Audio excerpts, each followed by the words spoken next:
Bom dia, companheiro. Fala, Passinha. Está se tratando agora é de uma decisão do STF de caráter de repercussão geral. Essa decisão, ela vem em cima de um pedido de funcionários do Acre, e que foi decidido de uma maneira geral e ampla, e sem discussão a mais. Quer dizer, todas aquelas demandas jurídicas que vierem com o mesmo sentido, já tem essa bula já receitada pelo Supremo. Então, a definição é que os funcionários que passaram na administração pública federal durante esses anos todos, desde a 1711, que aí o governo passou a CLT, tendo pouquíssimos funcionários ainda regidos pela 1711, durante esse período todo, até basicamente 2000, sem concurso, e todas aquelas pessoas que estavam dentro daquele regime CLT, que com o advento do regime jurídico único passou a ser dito servidor público, ele não tem, por análise do Supremo, não tem a efetividade, que somente em cima do concurso público se adquire tal posição. O que ocorre é o seguinte: naquele período não se tinha concurso público, por quê? Por diversas razões. Existia um número grande de funcionários, estava passando de um regime militar para um regime diferenciado, democrático, e aí a Constituição, chamada Constituição Civil, ela teve um trato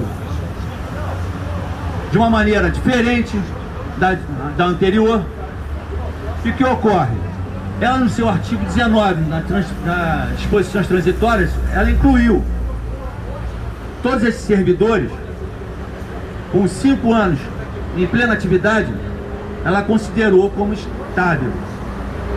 E ela sugeriu, ela solicitou, ela encaminhou dentro da própria BOJO a criação do regime jurídico único de servidores. Isso veio acontecer em 1990, que veio contemplando todos, até a presente data, e espero que siga em frente.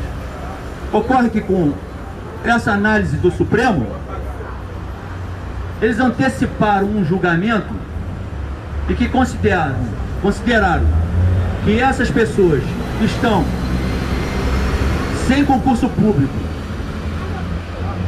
durante esse tempo todo, eles não são considerados efetivos, portanto não podem ser chamados de servidor público, e sim funcionários transitórios em carreira de extinção. Esse aí é o fardo que a gente está tendo. A análise é pura e simples. Utilizaram toda essa massa, enquadraram essa massa toda como funcionalismo. O nosso desconto previdenciário era muito maior do que aqueles empregados da iniciativa privada, sempre foi.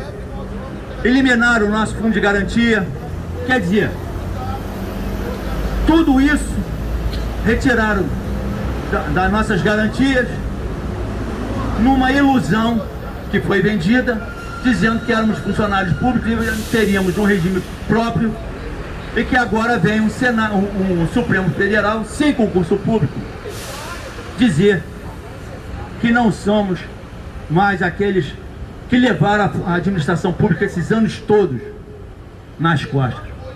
Imagine, não tinha funcionário público concursado naquela época, e se dissesse que a gente não teria nada disso, será que ficaria alguém? Não nos deram opção, muito pelo contrário.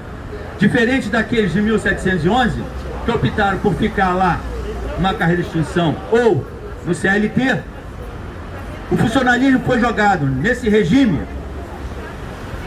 de uma forma geral, ampla, e pegou todos. Então essa é uma natureza agora que está levantada para o serviço público. E isso aí está dentro dessa política neoliberal, Estado mínimo, que privilegia somente alguns. E para determinadas carreiras, determinados órgãos, isso é simplesmente uma assinatura de extermínio daquele órgão. Por quê? Porque já estão terminando com o nível médio. Antes, terminaram com o nível auxiliar. Jogaram iniciativa privada naquela terceirização. Hoje eles querem acabar com o nível médio. Também utilizando da mesma manobra. Pagando mais caro, alegando que não. E o serviço nem sempre, quase nem sempre, é um serviço respeitado.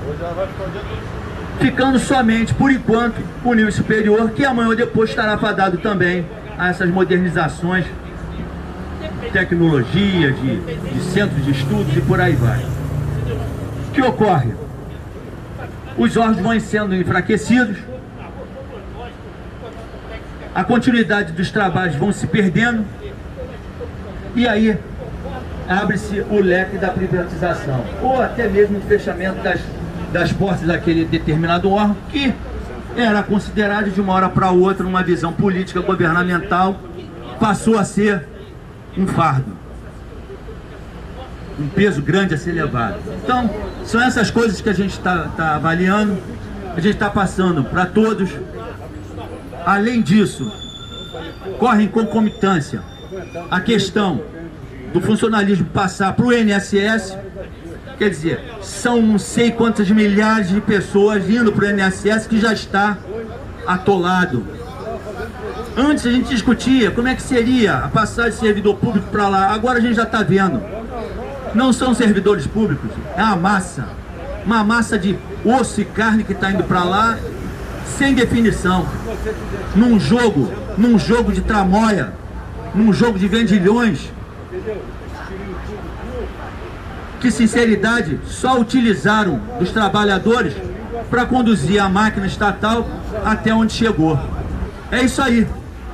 Esse é o tratamento que todos esses funcionários que trabalharam durante anos e anos, 40 anos e a mais, estão recebendo. Essa é a medalha. A medalha do funcionalismo público. É um chute.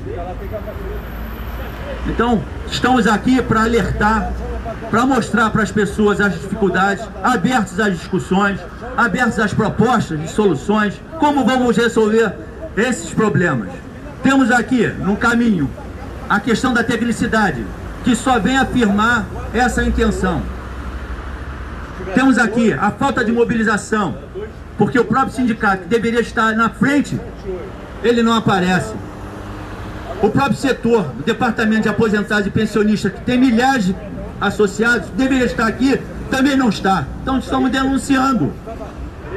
Estamos denunciando todo esse jogo que está aí sendo dado. Porque é lamentável, é triste a gente ver que foi usado esses anos todos e de uma hora para outra está na sarjeta. Que raio de país é esse? Que raio de povo é esse? Que raio de governantes são esses? Que só fazem contra o povo e nada recebem. Não recebe uma pedrada? Mas o que é isso? Eu acredito que com essa situação a economia vai melhorar? Com certeza não. O privilégio é sempre de poucos. São farelos que são dados ao povo. Bem, termino aqui a minha falação inicial.